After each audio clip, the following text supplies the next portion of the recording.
Oke ya, kita sekarang masuk ke tema yang kedua. Kita bicara tentang ibadah dan prinsip-prinsipnya menurut Tarjih Muhammadiyah. Pertanyaan yang penting untuk kita jawab, kenapa kita harus beribadah? Apa Pak, Bu, jawabannya? Kenapa kita wajib atau harus beribadah? Allah Subhanahu wa taala berfirman apa? Wa ma khalaqtul jinna wal insa illa liya'budun, dan tidaklah aku menciptakan jin dan manusia kecuali untuk apa? Beribadah. Jawaban ini ternyata bisa kita temukan dalam dokumen Muhammadiyah di MADM. MADM itu apa? Yuk. Yang bisa boleh pulang. Apa? Muqaddimah anggaran dasar Muhammadiyah. Sudah ada yang bisik, saya takut juga itu. Makanya saya lanjutkan itu. Di sana dikatakan hidup manusia harus berdasarkan tauhid, mengesahkan apa? Allah. Artinya Islam yang didakwahkan oleh Muhammadiyah itu Islam yang berkemajuan. Islam yang apa? Berkemajuan. Islam yang dinyatakan oleh Nabi, al-Islamu ya'lu wa la yu'la alaih. Islam itu tinggi dan tidak ada yang menandingi ketinggian apa? Islam. Islam yang dipesankan oleh Mbah Yai Ahmad Dahlan. Mbah Yai Ahmad Dahlan, Bu. Itu wasiatnya kepada muridnya yang perempuan. Mbah Yai Ahmad Dahlan selalu berwasiat, ini jenengan harus hafal. Dadiyo awakmu kiai sing kemajon. Apa Pak, Bu? Dadiyo awakmu kiai sing kemajon. Lan ojo kesel-kesel anggonmu nyambut gawe kanggo Muhammadiyah. Apa tadi? Lan ojo kesel-kesel anggonmu nyambut gawe kanggo Muhammadiyah. Semuanya Jawa kan ya? Asli atau KW? Asli ya.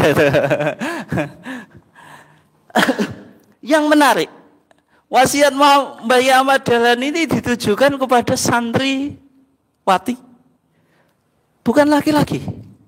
Karena Mbah Yai Ahmad Dahlan melihat wanita, sebagaimana falsafah Jawa, didominasi falsafah Jawa hanya fokus pada 3 hal tadi: dapur, sumur, kasur. Justru Mbah Yai Ahmad Dahlan itu berwasiat, jadiyo awakmu kiai sing kemajuan. Jadilah kamu kiai yang berkemajuan. Sehingga istilah berkemajuan ini muncul sendiri dari wasiat yang disampaikan oleh Mbah Yai Ahmad Dahlan. Kiai yang sing kemajuan itu apa? Kiai yang melek zaman. Kiai yang tidak hanya tahu kitab kuning saja, tapi juga harus tahu kitab putih itu. Tapi kitabnya jenengan kuning atau putih? Saya juga bingung itu. Hah? Atau macam-macam Pak ya. Kalau di Muhammadiyah itu ada kitab kuning, kitab putih, kitab hijau dan macam-macam itu. Ya. Maksudnya kiai yang tahu perkembangan apa? Zaman. Sehingga Mbah Yai Ahmad Dahlan itu juga berkontribusi dalam konteks pendidikan. Beliau bisa mensinkronkan antara pendidikan ala barat yang hanya mengajarkan ilmu-ilmu umum dan pendidikan pesantren yang tradisional yang hanya fokus pada ilmu-ilmu apa? Agama. Disinkronkan, disintesiskan sehingga melahirkan model pendidikan yang melek perkembangan zaman dan juga kuat dalam basis keilmuan Islam. Itu pemikiran Mbah Yai Ahmad Dahlan tadi. Sehingga yang penting untuk kita catat, dalam Islam berkemajuan itu memiliki 5 karakteristik. Salah satunya ini yang ingin saya sampaikan. Islam yang berkemajuan itu mabniun ala tauhid, based on the monotheistic teaching, berdasarkan pada ajaran Teisme. Monoteisme itu apa Pak? Bu? Mono itu satu, theos itu Tuhan, ism apa? Aliran. Kepercayaan atau aliran yang meyakini satu Tuhan. Lawannya dari apa? Politeisme atau politeisme. Islam yang berkemajuan itu berdasarkan ajaran ketauhidan. Sehingga dalam kitabul iman kita, kitabul iman itu HPT jilid 1, putusan tahun 1929. Di sana dikatakan, yajibu alaina an nu'mina billahi rabbina, wajib bagi kita beriman kepada Allah Tuhan kita. Coba yang dikatakan ketika HPT menjelaskan siapa itu Allah. Wa huwal ilahul haq, dia itu adalah Tuhan yang hak, yang benar. Alladzi khalaqa kulla syai', yang menciptakan segala sesuatu. Wa huwal wajibul wujud, Allah itu wajibul wujud atau the necessity being gitu. Maksudnya apa? Wujud Allah itu wujudnya dengan sendirinya, tidak diwujudkan dengan wujud yang lain. Itu yang disebut apa? Wajibul wujud. Dan dia menjadi sumber dari segala yang wujud. Tapi yang penting untuk kita catat di sini, Allah itu ilah. Ilah itu apa? Yang disembah.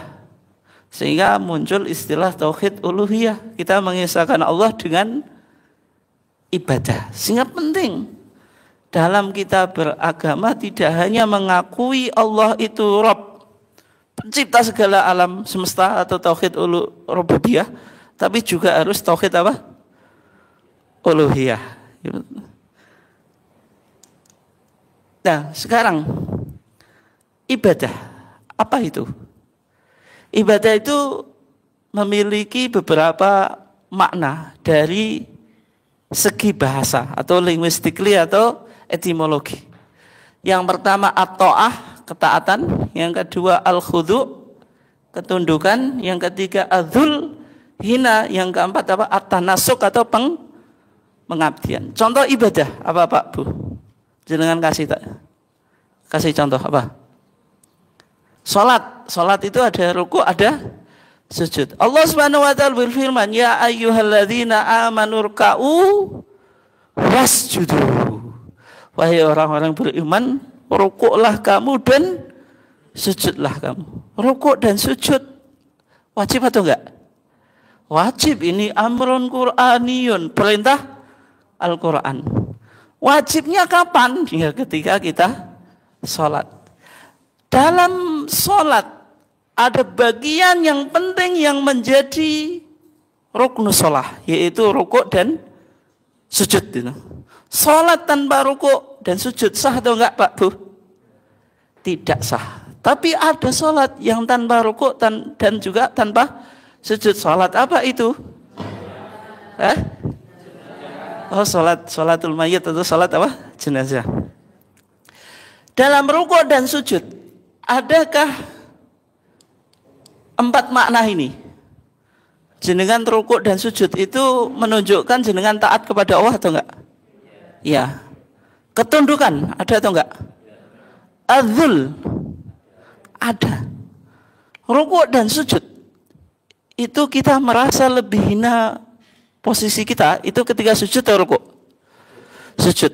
Yang kita baca ketika sujud apa? Apa yuk?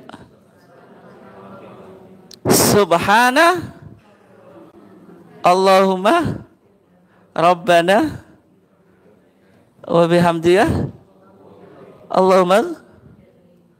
Doa yang lain, doa yang versinya jenengan dulu. Subhana Rabbiyal a'la. Tapi kalau di Muhammadiyah wa bihamdinya belum ditarjihkan. Meskipun yang umum tadi subhanakallahumma rabbana wa bihamdika Allahumma firli, itu hadis Aisyah Bu. Rasulullah itu kana yukthiru fi sujudihi ayyakula subhanakallahumma rabbana wa bihamdika Allahumma firli. Tapi boleh juga subhana rabbiyal a'la. Tapi kalau ditarjih Muhammadiyah belum diterima tambahan wa bihamdi. Meskipun di Fathul Mu'in ada tambahan wa bihamdi. Kenapa ketika kita sujud itu mengatakan subhana rabbiyal a'la. Kalau rukuk kan hanya subhana rabbiyal azim, karena posisi kita sangat apa? Sangat rendah. Allah sangat apa? Tinggi. Dan dalam konteks ibadah, ketika kita semakin merasa hina di depan Allah, semakin bagus atau enggak? Semakin bagus. Nah, ibadah itu intinya memiliki tiga apa? Memiliki berapa? 4 makna. Taat, tunduk, hina, dan pengabdian. Sekarang makna ibadah dalam pandangan Muhammadiyah bisa kita temukan dalam kitab Masalah 5. Kitab apa? Masalah 5. Coba masalah 5 tadi apa? Adin, adunya, ibadah, terus sabilillah, terus Yesus. Pokoknya habis Baitul Arqam harus pandai. Sekarang kan sudah tahu beberapa istilah ya. Oke. Berarti kita coba lihat mahiyal ibadah. Apa itu? Ibadah. Dari masalah apa?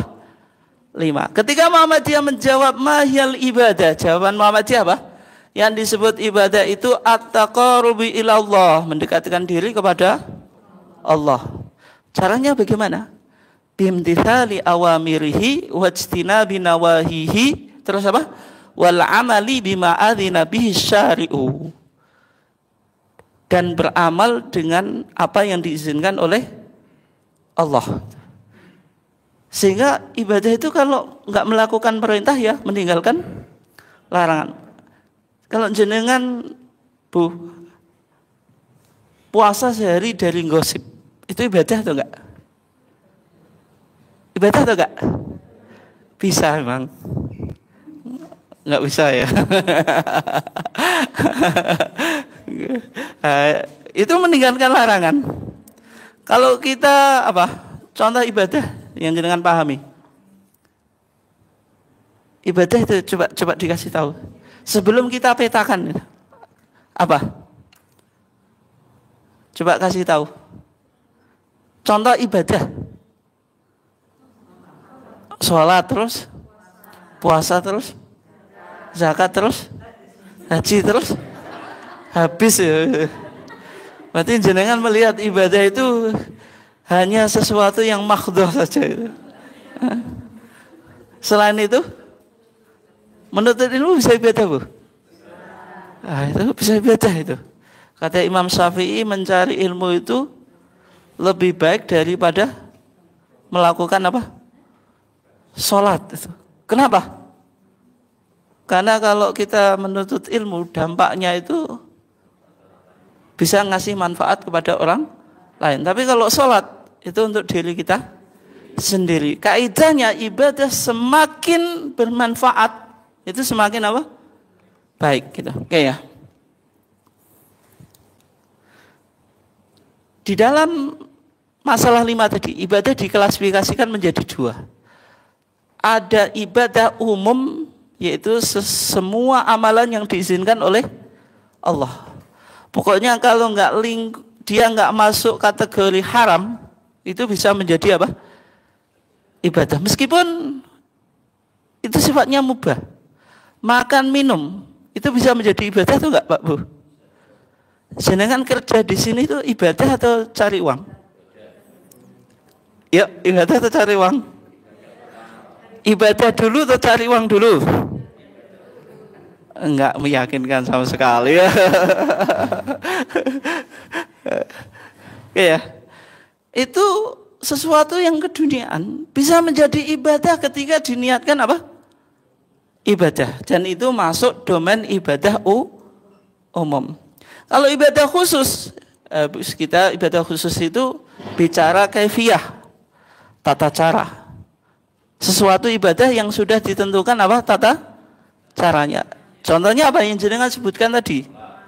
Pokoknya jenengan kan mendefinisikan ibadah masih sangat sempit itu. Hanya sholat, zakat, puasa, haji. Habis itu sudah selesai. Nggak ada contoh yang lain gitu. Kalau ibadah khusus harus bicara kaifiyah, tata cara. Gitu. Oke. Sekarang Dasar ibadah dalam Muhammadiyah apa? Ya kembali ke masalah 5. Berarti ini kita temukan di pertanyaan apa Pak Bu? Yuk dari 5 masalah tadi. Dari apa? Ya apa Bu?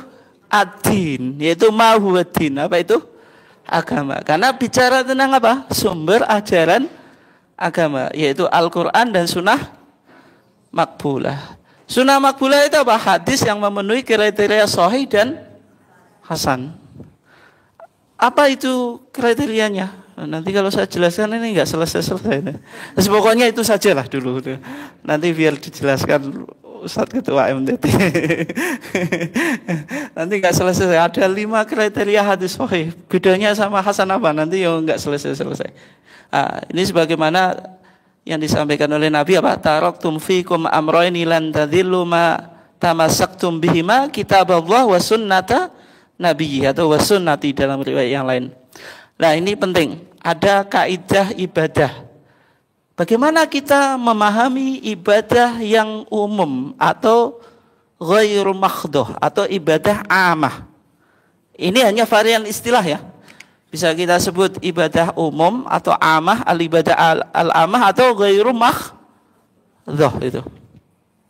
Bagaimana cara kita memahaminya? Tek-tek agama atau nusus diniyah dipahami secara kontekstual dengan pendekatan burhani. Ini secara umum ya. Sehingga kita memiliki otoritas untuk berkreasi dan berinovasi sebagaimana hadis tadi. Apa? Antum a'lamu bi amri dunyakum atau bi umuri apa? Dunyakum. Hadis ini Bapak dan Ibu saya yang dimuliakan Allah itu sababul wurudnya itu menarik. Sababul wurud itu apa? Sesuatu yang menjadi sebab historitas munculnya hadis itu. Itu disebut sababul wurud. Kalau Quran apa sababun nuzul. Ketika Nabi itu lewat di pekebunan kurma, para petani kurma itu sedang melakukan talqih. Talqih itu apa? Menyarikan kurma jantan ke kurma betina. Kalau menyarikan kurma, jenengan punya pengalaman atau enggak? Enggak punya. Yang punya apa Pak Bu? Salak. Ya kan? Itu kan kita carikan yang jantan kita carikan ke betina. Tapi Nabi punya pendapat ketika itu enggak usahlah dilakukan talqih, biar terjadi penyerbukan secara alamiah lewat hewan atau angin. Ternyata waktu musim panen Nabi masih lewat ke kebun kurma tersebut. Nabi menanyakan hasil panennya. Mali nakhlikum, bagaimana hasil panenmu? Nabi langsung dikomplain. Ya Rasulullah qulta kadza wa kadza. Wahai Rasulullah, dulu engkau ngasih saran gini-gini. Artinya mereka panennya gagal apa? Total. Nah, ketika itu Nabi bersabda apa? Antum a'lamu bi umuri dunyakum. Berarti di sini Nabi apa Pak Bu? Ini memberikan kebebasan dalam konteks urusan keduniaan. Dan ketika Nabi bicara tentang muamalah duniawiyah, itu tidak harus berdasarkan wahyu. Bisa jadi sarannya Nabi itu apa Pak Bu? Sebagai manusia biasa bisa berhasil, bisa tidak. Tapi kalau Nabi bicara akidah dan ibadah atau sesuatu yang ada hubungannya dengan agama, enggak boleh salah. Boleh salah atau enggak? Tidak, karena Nabi itu harus ismah, terproteksi dari kesalahan. Kalau jenengan bantah, kan Nabi pernah sholat duhur 2 rakaat langsung salam. Pernah atau enggak Pak? Pernah, di Bulughul Maram itu ada itu. Nabi itu sholat duhur 2 rakaat langsung apa? Salam. Jenengan pernah? Sering ya. Habis itu Nabi keluar. Sahabat yang ada dalam masjid itu bingung gitu. Di sana ada Abu Bakar, ada Umar, nggak berani bertanya kepada Nabi gitu. Untungnya ada sahabat yang agak awam Pak. Orang kalau awam itu kan ngomongnya ceplos-ceplos gitu. Tapi kalau semakin pandai itu kalau mau ngomong itu berpikir dulu gitu. Abu Bakar Umar itu nggak berani nyeplos, Pak. Meskipun dia bingung ini sholatnya dikosor atau Nabi lupa. Tapi problemnya kalau dikosor ini posisi Nabi di Madinah itu. Dzulyaden itu bertanya kepada Rasulullah, ya Rasulullah, anasita am kusiratis sholah, engkau lupa atau sholatnya di qasar? Jawabannya Nabi, lam ansa walam tuksor, saya enggak lupa dan sholatnya enggak di qasar. Terus Nabi masuk ke masjid menambah 2 rakaat. Habis itu salam terus sujud sahwi. Kesimpulannya Pak Bu, berarti Nabi pernah lupa dalam rakaat sholat atau enggak? Pernah. Itu membawa hikmah atau tidak? Hikmahnya apa? Ya, hikmahnya kayak jenengan itu. Yang sholat Allahu Akbar bikin pekerjaan itu, ibu-ibunya Allahu Akbar masaknya dan seterusnya itu. Sehingga lupanya Nabi itu membawa apa? Hikmah. Sehingga disyariatkan apa? Sujud sahwi. Oke. Kaidah dalam ibadah umum ini yang penting untuk kita catat ya. Al aslu fil asya'a al ibaha hatta yadulla dalilu ala apa? Khilafi. Hukum asal sesuatu itu boleh. Pokoknya Pak, al umur ad-dunyawiyah hukum asalnya apa? Boleh. Jenengan pakai apa? Seragam pink itu boleh atau enggak? Boleh atau enggak? Jenengan pakai langsung atau tanyakan ke Pak Ustadz? Minta fatwa ke MTT? Hah? Pakai langsung, nggak perlu ditanyakan Pak ya. Ibu-ibu di sini tadi pagi masak apa untuk suaminya? Oh kasihan banget. Oke, nanti kalau pulang mau masak apa? Beli lagi. Nggak, yang dibeli apa? Nggak, itu hukum asalnya apa? Kalau jenengan nanti saya mau beli ayam, hukum asalnya apa? Sama es teh. Kok es teh terus ya? Lagi viral es teh. Hukum asalnya apa? Boleh. Perlu jenengan tanyakan ke majelis sarjih atau enggak? Enggak perlu. Kenapa? Karena itu perkara dunia. Ya hukum asalnya nih, al aslu fil asya al ibaha. Hukum asal sesuatu itu apa? Boleh. Sehingga jual beli apapun boleh kecuali ada dalil yang mengharamkan. Misalnya jual beli yang mengandung unsur riba, enggak boleh itu. Oke. Sekarang ibadah khusus spesifik. Bagaimana kaidahnya? Tek-tek agama dipahami secara orisinil, tekstual, literal dengan pendekatan bayan. Ini secara umum ya. Tidak boleh ada kreasi dan inovasi. Setiap kreasi dan inovasi itu disebut apa? Bid'ah. Hukum asalnya ini al aslu fil ibadah at-tahrim atau al-butlan hatta yadulla dalilu ala apa? Ala khilafi. Terus apa? Al aslu fil ibadah at-tauqif wal ittiba. Hukum asal ibadah itu tauqif wal ittiba, mengikuti Nabi. Kalau jenengan mau melakukan ibadah mahdhah atau khusus Pak Bu, penting untuk ditanyakan kepada ahlinya atau enggak? Hah? Penting gitu. Misalnya ada amalan apa yang agak aneh, misalnya sholat Rebu Wekasan. Jenengan tahu sholat Rebu Wekasan? Hah? Enggak tahu ya? Tahu. Itu penting untuk ditanyakan ke MTT atau enggak? Majelis Sarjih atau enggak? Penting atau enggak? Kenapa? Karena ini ibadah apa? Ibadah apa? Ibadah khusus.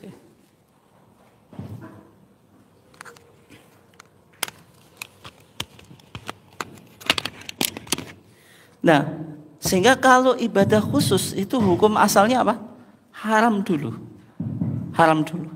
Sehingga cara beragama orang Muhammadiyah ketika jenengan diajak ibadah itu kan biasanya apa? Tanya dalilnya, ya kan? Ini ada dalilnya atau tidak? Karena ini wilayah ibadah betul. Sehingga betul dan penting untuk kita apa? Tanyakan. Ketika kita bicara apa? Ibadah madho. Kalau kita coba lebih spesifikasikan Pak Bu, ibadah yang amah atau ghairu mahdho itu muamalat apa saja? Ya urusan sosial, politik, ekonomi, seni, budaya, pendidikan, hukum, apa saja boleh kecuali yang dilarang. Kalau ibadah khusus, khosoh atau mahdho, ya toharoh, sholat, zakat dan seterusnya tadi, semuanya dilarang kecuali ada perintah. Sehingga kalau jenengan mau masak apapun Bu, boleh, asal tidak masak sesuatu yang diharamkan. Kalau masak rica-rica biawak, boleh atau enggak? Sekarang itu dunia medsos itu makanan ekstrim itu menjadi favorit ya Pak. Ada babi guling, ada swiki itu apa? Kok hafal ya? Saya tahu karena saya tahu karena kan kita sering ngaji kan, biar jamaah tahu kan itu. Ada rica-rica nyabi itu dan seterusnya. Itu nggak boleh. Tapi kalau jenis masakan itu, Pak Ustadz boleh nggak saya masak apa Bu? Favorit jenengan? Masak apa? Ibu-ibunya kelihatannya nggak ada yang bisa masak, Pak itu. Nggak nyambung sama sekali ya. Loadingnya itu lemot banget itu. Bisanya beli gitu loh. Dia nggak mikir masak, tapi beli mikir apa? Beli gitu. Oke. Nah kita coba masuk ke prinsip-prinsip ibadah. Yang pertama, ibadah itu harus niat. Harus apa? Niat. Nabi bersabda, innamal a'malu apa? Biniat. Segala sesuatu ditentukan apa? Niatnya. Allah Subhanahu wa taala berfirman, "Wa ma umiru apa? Illa liya'budullaha mukhlishina lahuddin." Sehingga niat itu dalam konteks ibadah mahdhoh, Bu. Fungsi niat apa? An-niyatu tufariqu bainal ibadah wal ibadah ukhra. Niat itu membedakan satu ibadah dengan ibadah yang lain. Jenengan nanti mau sholat duhur, berarti niatnya sholat duhur yang wajib, yang fardu. Setelah itu sholat 2 rakaat, berarti niatnya sholat ba'diyah sunnah. Berarti itu kita bisa membedakan melalui apa? Niat. Gitu.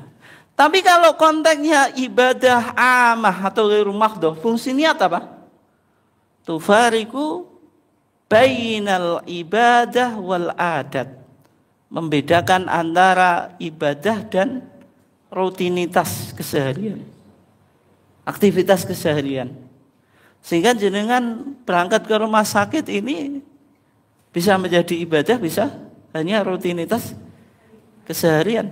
Kalau diniatkan ibadah, oh saya melayani pasien, ini ibadahku, ya berarti dicatat ibadah. Tapi kalau cari uang, ya insya Allah tetap dapat uang, tapi nggak ada nilai ibadahnya itu. Jenengan datang ke sini, oh saya terpaksa ini, karena kan wajib ikut Baitul Arqam gitu. Nanti kalau enggak rumah sakitnya enggak bisa apa? Akreditasi itu. Susah sering kalau di Bojonegoro itu 2 rumah sakit saya terus gitu kalau ngisi itu. Saya sudah tahu itu. Ini ada acara apa? Oh, saya mau akreditasi itu. Ya sudah itu. Ternyata belajar itu untuk persyaratan keduniaan, ya yes, nggak apa-apalah itu daripada tidak itu. Itu kalau diniati ibadah ya ibadah, kalau tidak ya tidak itu. Oke ya. Sehingga ibadah itu prinsip yang paling penting apa? Niat gitu. Prinsip yang paling penting apa? Niat. Kok nggak bisa jalan ya? Oke. Nah, keikhlasan itu ada 3 unsur Pak Bu. Yang pertama ikhlas niyah, niat yang ikhlas. Yang kedua itqanul amal, harus beramal dengan sebaik-baiknya, profesionalitas. Kemudian pemanfaatan hasil usaha dengan tempat, jaudatul ada. Kalau seorang murid, dia tiap hari nggak pernah absen, tapi di kelas dia selalu tidur, itu tolabul ilminya ikhlas atau enggak? PR nggak pernah dikerjakan, tapi tiap hari masuk, ikhlas atau enggak?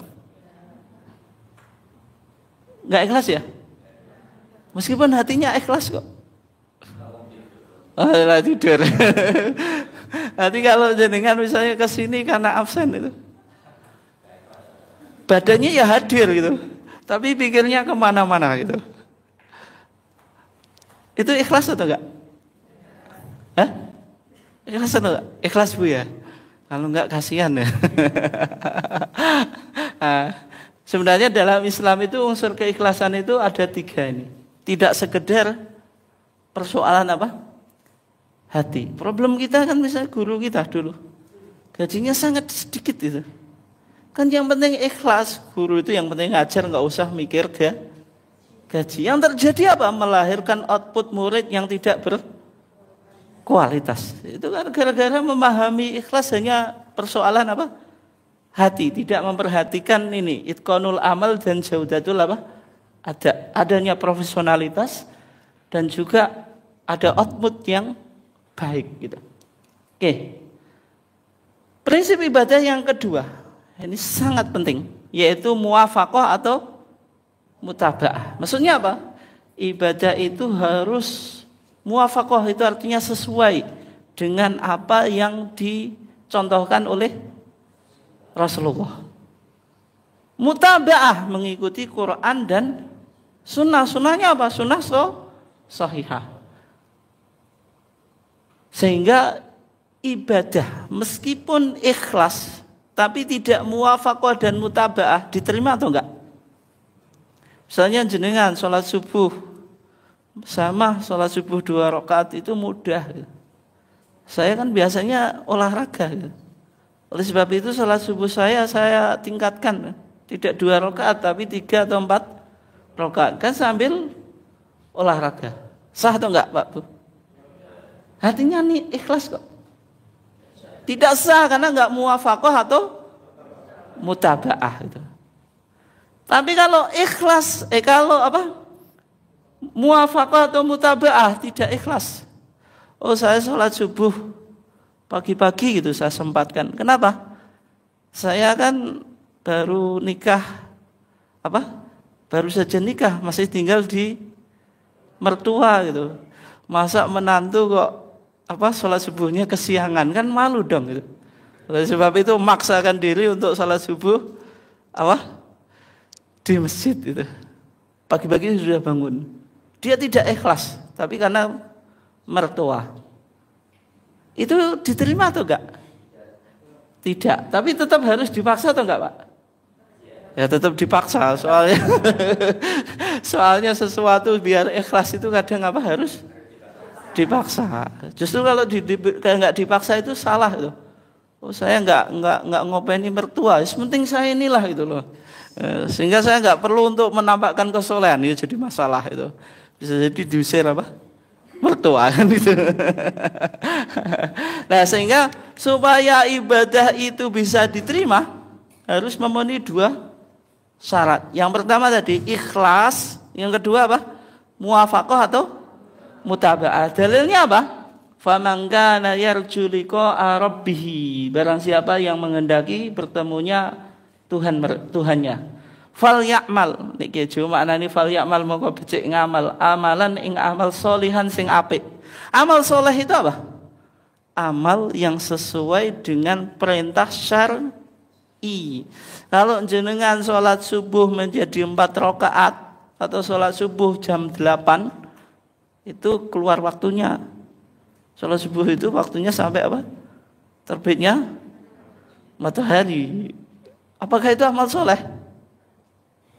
Tidak. Amal soleh itu yang sesuai dengan apa yang dilakukan oleh Nabi. Wala yusrik bi ibadati rabbi ahada, dan dia tidak melakukan kesyirikan dengan Tuhannya. Itu berarti ikhlas. Berarti syarat diterimanya amal harus terpenuhi dua hal. Adanya keikhlasan, adanya kesesuaian dengan syariat. Ikhlas saja tapi tidak sesuai dengan syar'i, diterima atau enggak? Ini penting, ini problem yang kita saksikan di media massa. Ada seorang tokoh masyarakat bilang, kita enggak perlu sholat, yang penting kan menata hati. Ending sholat kan inna sholata tanha anil fahsya'i wal munkar. Kalau hati kita baik, kita berlaku baik, berarti itu sama dengan sholat. Yang ibu-ibunya ini, kita enggak perlu jilbab. Saya nyata hati saja apa Bu? Belum bisa kok, ngapain saya pakai jilbab? Kan lebih baik menjilbabi hati daripada menjilbabi tubuh atau rambut atau kepala. Betul atau enggak Bu itu? Itu salah. Dengan ikhlas dalam hati tapi tidak muwafaqah atau mutaba'ah. Sehingga Pak Bu? Wanita yang solehah itu hatinya ditata, kepalanya ya dijilbabi. Sehingga enggak ada alasan. Yang penting kan menjilbabi hati dulu. Bukannya macam itu. Berarti kalau dengan hanya menjilbabi hati, hanya ikhlas saja tanpa mutaba'ah atau muwafaqah dengan apa yang diajarkan oleh Nabi. Oke ya? Kemudian prinsip ibadah tidak menggunakan pelantaraan atau wasilah. Ini menarik. Di HPT kita ada kitab namanya Kitabul Janazah. Bicara tentang ziaratul kubur. Ziarah kubur itu bagi orang Muhammadiyah boleh atau enggak? Boleh Pak? Sudah kemana saja Pak? Wali 9 sudah? Oh. Nah, Muhammadiyah itu sebenarnya tidak anti ziarah kubur. Di Kitabul Janazah kita, dengan cek ya. Kitabul Janazah itu putusan tahun berapa? Ini bisa kita lihat ya. Kitabul Janazah itu putusan Muktamar Khususi ke-1/4 abad Jakarta tahun 1936. 19 apa? 36. Muhammadiyah sudah mengatakan zuru al-kubur litadkurul akhirah. Ziarahlah kamu ke kuburan supaya ingat apa? Akhirat. Tapi selama ini Muhammadiyah diidentikan sebagai kelompok aliran anti ziarah kubur. Masalahnya yang jenengan nggak pernah ke Wali Songo. Coba kuburannya Kiai Haji Ahmad Dahlan itu di mana? Di mana? Di Jombang atau di mana? Di Jogja. Sudah pernah ke sana? Lah kok belum ya?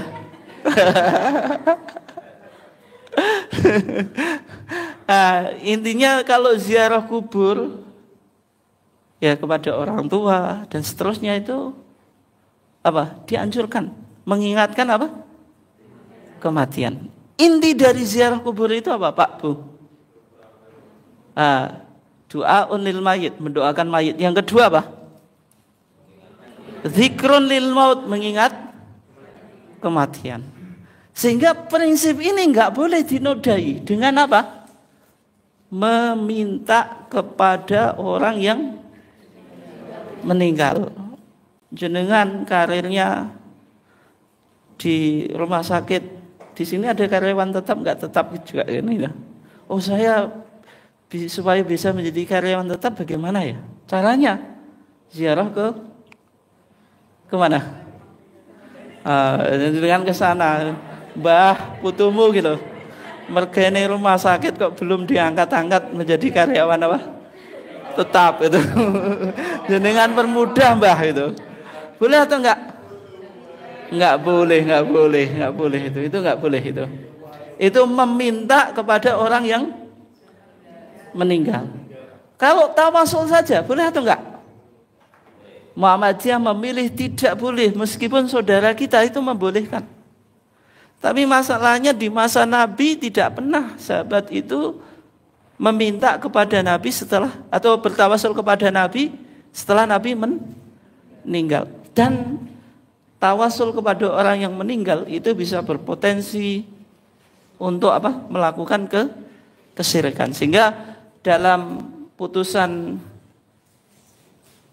ziarah kubur kita dikatakan wala taf'alu indaha ma lam ya'dzan bihillahu wa rasuluh. Janganlah engkau melakukan ketika ziarah itu sesuatu yang tidak diizinkan oleh Allah dan Rasulnya. Ka du'aikumul mayyita. Yang pertama ini, engkau meminta kepada orang yang meninggal. Dodolan enggak laku-laku ya mendatangi wali. Yang belum laku-laku itu minta jodoh ya ke wali. Itu ya. Ziarah Wali Songo itu berapa kali gitu. Itu kayak haji. Itu enggak boleh. Itulah dalilnya tukang travel itu. Haji itu ya di Mekah, enggak ada haji ke Wali Songo. Terus apa? Wa tawassuli bi ilallah. Tawasul kepada orang yang meninggal kepada Allah. Itu juga enggak diperkenankan. Oke. Prinsip taisir yaitu kemudahan selanjutnya. Taisir itu apa? Kemudahan atau the easiness, apa? Kemudahan. Kenapa Muhammadiyah dalam beragama itu kembali pada Quran dan Sunnah, Pak Bu? Karena itu ada kemudahan. Salah satu contoh ya, ini sampai sekarang menjadi politik identitas. Setelah orang meninggal pasca kematian itu diapain? Di sini di Jombang sini ada apa? Selamatan pasca meninggal itu. Tahlilan. Berapa hari saja? 3 hari, 7, patang puloi, nyatosi, nyewu, pendak siji, pendak loro, sewu, itu juga ya. Habis sewu apa? Khol itu. Ulang tahun itu. Ulang tahun kematian ya. Nah, di kitabul jenazah kita, Pak, orang yang meninggal itu dibantu, maksudnya dikasih makanan dan seterusnya ya. Dan di sana dikatakan ahlul mayyit itu enggak boleh mengumpulkan haitsu yasnauna lahum tu'am, yang mana mereka malah bikin makanan. Mbah Yai Ahmad Dahlan dan Mbah Soleh Darat itu dulu mengkritik ritual pasca kematian, tapi tidak menggunakan ini bid'ah atau enggak, tapi lebih pada pendekatan ekonomi. Orang yang meninggal biasanya meninggalkan anak yang masih kecil belum balik, ekonominya juga enggak mapan itu. Kalau dipaksa harus selamatan, itu butuh biaya besar atau enggak? Besar itu. 5 juta enggak cukup itu. Kurang ya itu. Bisa jadi ngutang-ngutang gitu. Sehingga kadang-kadang warisannya sedikit habis untuk dibuat selamatan itu. Atau kireng jenggo. Nah, berarti agama kan berat gitu. Mbah Ahmad Dahlan itu mengkritik agama itu mudah. La yukallifullahu nafsan illa usaha. Mbah Ahmad Dahlan mendekatinya dari sini. Tidak bicara apakah tahlilan pasca kematian itu bid'ah atau tidak. Yang penting agama itu tidak memberatkan. Nah, prinsip ini juga masih dibawa oleh majelis tarjih. Sekarang, ntar lagi kan kita puasa nih. Puasa di waktu malam itu ada sholat. Sholat apa? Taraweh. Jenengan berapa rakaat? 11 atau 23? Hah? 11 atau 23? Kenapa pilih 11? Kenapa pilih 11? Hah? Kenapa, Bu? Enggak. Kenapa pilih 11? Enggak 23? Ibadah itu, saya tanya, ibadah itu semakin baik, semakin banyak pahalanya atau enggak? Ya, 11 sama 23 lebih banyak mana? Nah, kenapa jenengan pilih 11? Eh? Kenapa Bu? Apa? Manut? Manut imam. Lah jenengan kalau sholat di mana dulu? Masjid mana dulu? Oh, dekat rumah. Nah, tapi intinya kenapa putusan tarjih itu 11? Padahal 11 sama 23 lebih banyak 23, karena Muhammadiyah menganut prinsip apa? Kemudahan. Kemudahannya apakah ini hanya mengikuti nafsu, yang penting mudah gitu. Mudah karena 11 lebih sedikit daripada 23. Tapi cepat mana selesainya? 23 sama 11. Lebih cepat 23 Pak, kok bisa ya? Yang di mana itu 23 digasak 7 menit itu. Ada Pak ya videonya yang viral kan, ada kan itu. Ya kan itu. Kenapa kok Muhammad itu 11? Karena kata Aisyah Pak, maka Rasulullah SAW yazidu fi Ramadan wala fi ghairihi ala ihda asrata apa? Rakaatan. Salatnya Nabi itu baik di bulan Ramadan maupun di luar bulan Ramadan enggak melebihi 11 rakaat. Sehingga Muhammadiyah mengikuti 11 karena ingin mutabaah apa yang dilakukan oleh Rasulullah. Sedangkan 23 itu kan praktek di zaman siapa? Umar ibn Khattab. Tapi Majelis Tarjih tetap merojihkan di masa Umar bin Khattab ketika Ubay ibn Ka'ab dan Tamim Ad-Dari yang ditunjuk menjadi imam itu ya 11 bukan 23. Meskipun ada riwayat yang mengatakan 23. Itu ya. Kenapa kok 11? Karena mengikut prinsip kemudahan. Sekarang Bu, khusus jenengan. Kalau jenengan bulan Ramadan enggak puasa sebab hamil atau menyusui, kewajiban jenengan apa Bu?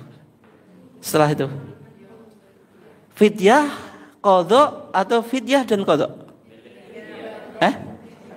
Kok fidyah kenapa Bu? Ya fidyah, kenapa?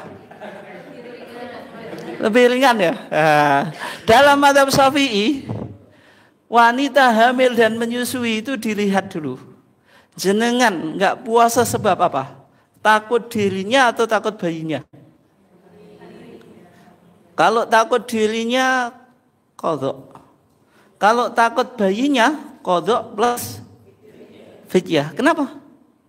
Ya karena dua orang yang ditakuti, dirinya dan bayinya. Misalnya kalau hamil takut hamilnya keguguran. Kalau menyusui takut air susunya berkurang. Itu dalam mazhab Syafi'i dilihat. Dia takut terhadap dirinya atau bayinya. Itu ya. Kalau dirinya qadha saja. Kalau bayinya qadha dan fidyah. Tapi Muhammadiyah mengikuti pendapat Ibnu Abbas. Atau sama dengan pendapatnya Ibnu Abbas. Cukup apa? Fidyah. Cukup apa? Fidyah. Fidyah sama qadha Bu, mudah mana? Lah kok mudah fidyah? Oh, fidyah cukup ngasih makan berapa Bu? Ya sesuai makanan yang jenengan konsumsi tiap hari. Tapi kalau puasa itu berat. Dan juga hikmahnya Bu, dulu belum ada KB. Wanita itu bisa tiap tahun itu melahirkan dan menyusui. Tiap tahun Pak itu melahirkan dan menyusui. Kalau qadha kapan kira-kira mengkodoknya atau nyaurnya itu. Sehingga Muhammadiyah pilih cukup fidyah. Yang berikutnya ada dimensi sosial. Fidyah sama puasa, mana yang lebih berdimensi sosial? Kenapa? Dirasakan oleh orang fakir dan miskin. Kalau jenengan puasa dulu hanya untuk diri sendiri. Oke. Israf, tidak berlebih-lebihan. Kalau kita beribadah bolehkah berlebih-lebihan? Jenengan makannya berapa piring Pak? Biasanya? Ya, tiap satu kali makan berapa piring? Satu. Ya kalau pas prasmanan juga satu. Tanda ada enggak?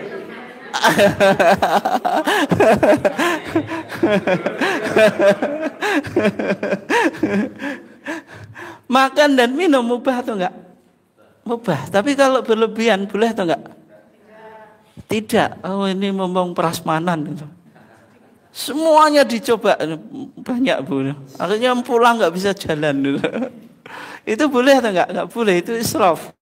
Kulu wasrabu wala tusrifu innahu la yuhibbul musrifin.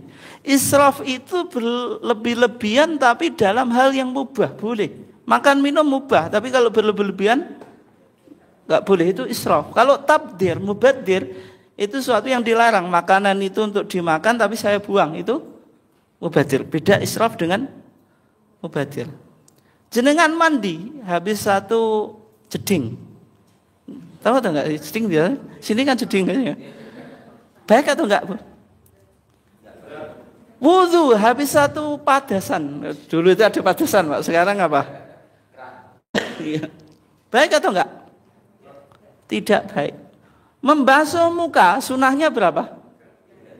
Oh, ini kan ibadah, mumpung ibadah saya 10 kali. Baik atau enggak? Itu namanya israf. Ini namanya apa? Israf. Kalau kita lihat ya, di putusan tarjih tentang mandi, wala tusrif isti'malin ma. Jangan engkau boros pakai dalam penggunaan apa? Air. Lima rawa Anasun kana Nabi sallallahu alaihi wasallam yaghtasilu ila khamsati amdad wa yatawaddau bil mud. Nabi itu kalau mandi itu 5 mud. Nah, 5 mud itu 1 mud itu 1 cauan tangan ini, Pak ya. Berarti 5 kali. Cukup? Enggak cukup. Kalau wudu 1 mud. 1 mud 1 gini, 1 gelas aqua yang kecil itu. Segini. Bisa dibuat wudu? Bisa atau enggak? Wah, ini enggak bisa nih jenengan, enggak bisa, enggak pernah pakai. Bisa. Diambil dikit-dikit, yang penting airnya mengalir. Karena faghsilu wujuhakum, membasuh wajah itu makna al-ghuslu itu yang penting airnya mengalir. Meskipun jumlahnya sedikit, tapi yang menjadi perdebatan itu untuk jamaah haji yang disemprot itu, Pak. Apa namanya? Spray. Itu kalau spraynya airnya enggak mengalir, ya enggak bisa. Kan ada kayak cairan yang enggak mengalir gitu. Tapi lebih baik saja ya. Itu kalau wudu pakai aqua kayak gini. Maksudnya kalau umroh atau haji atau umroh, kalau ini kan jelas. Tapi kalau yang spray yang terbaru itu kan kayaknya airnya enggak mengalir gitu. Itu. Kan pakai ini kan bisa gini itu. Oke. Nah, Nabi itu kalau wudu tadi, sebelum tadi kita kembali tadi, itu hanya 1 mud. Tapi ini kadang-kadang enggak selalu. Sehingga kalau kita wudu kita itu enggak boleh apa? Berlebihan. Wudu tadi habis 1 padasan, mandi habis 1 jeding gitu. Itu enggak bagus. Terus apa? Tawazun atau balance antara masalah duniawiyah dengan masalah apa? Ukhrawiyah. Tadi sebagaimana dalam definisi agama kita apa? Lisolahil ibad dunyahum wa ukhrawhum. Kalau kita memikirkan keduniaan saja, Pak, itu paham apa? Materialisme. Materi semuanya. Kalau kita akhirat saja, itu sufisme. Berpikiran akhirat, seolah-olah dunia enggak penting. Muhammadiyah antara paham materialisme dan sufisme. Dunia penting, akhirat juga penting. Bolehkah umat Islam itu kaya? Boleh atau enggak? Boleh, yang penting apa, Pak? Kekayaan itu bukan di hati kita. Makanya Imam Syafi'i itu ketika berguru kepada Imam Malik itu kawah ya, Pak.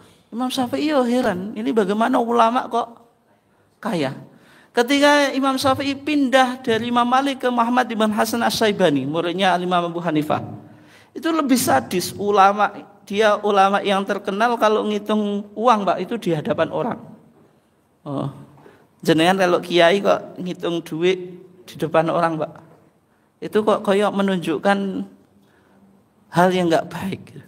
Imam Syafi'i tanya, ya Imam, engkau itu imam, tapi kok menunjukkan kekayaan? Kata Imam Muhammad Hasan As-Syaibani, kalau kekayaan ini saya berikan kepada orang yang jelek, bukankah nanti akan digunakan untuk apa Pak? Minum-minuman. Kemudian apa? Kemudian apa? Melakukan hal yang tidak baik. Justru kalau kekayaan ini dipegang oleh orang yang soleh, pasti juga akan digunakan untuk sesuatu yang baik, gitu ya. Sehingga prinsip ibadah itu harus tawazun antara dunia dan akhirat. Yang terakhir ini, mencegah terjadinya maksiat dan menghindarkan kerusakan, itu harus apa? Didahulukan. Sehingga ada kaidah apa? Darul mafasid muqaddamun ala jalbil masoleh. Meninggalkan kerusakan itu lebih diprioritaskan daripada mencari maslahat. Fatwa COVID-19 kita di Tarjih ya dulu. Tarjih mengeluarkan fatwa orang itu lebih baik sholat di rumah daripada di masjid.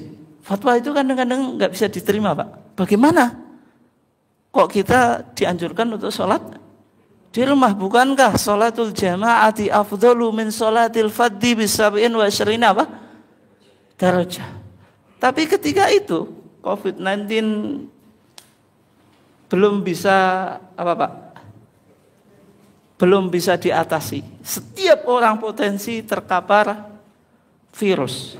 Ketika setiap orang memaksakan untuk sholat jamaah, berarti kan bisa berpotensi kena virus apa Pak? Mengancam jiwa. Padahal sholat jamaah itu hukumnya hanya sunnah muakkadah atau ada yang mengatakan fardul kifayah. Dan sholat jamaah bisa kita lakukan di rumah itu. Sehingga fatwa Tarjih ketika itu menganjurkan untuk sholat di rumah. Terus ini soft distancing, bukankah Nabi tiap mau sholat bilang kepada sahabat sawu sufufakum fa inna tasbihatas sufufi apa min tamamis sholat. Tapi Muhammadiyah menganjurkan soft distancing. Kalau dunia medis bilang physical distancing atau apa? Social distancing, nah sosial itu penjaraan. Sehingga dipilih diksi yang betul itu apa? Physical distancing. Kalau social distancing itu kayaknya kita nggak boleh berinteraksi. Kenapa? Supaya tidak terjadi penularan virus. Nah, dalam sholat juga semacam itu. Tapi kan Nabi selalu menganjurkan soft itu dirapatkan. Tapi ini bukan wajib. Nah ini Nabi kan bilang fa inna tasbihatas sufufi ya Bapak min tamami sholat, termasuk kesempurnaan sholat. Sehingga sesuatu yang nggak wajib ini hanya sunnah ketika ada situasi yang tidak memungkinkan bisa melakukan penjaraan soft. Dan memahami prinsip agama itu hifdun nafs, the protection of life, menjaga apa? Kehidupan atau jiwa. Itu ya. Itu prinsip ibadah. Mungkin itu saja dulu.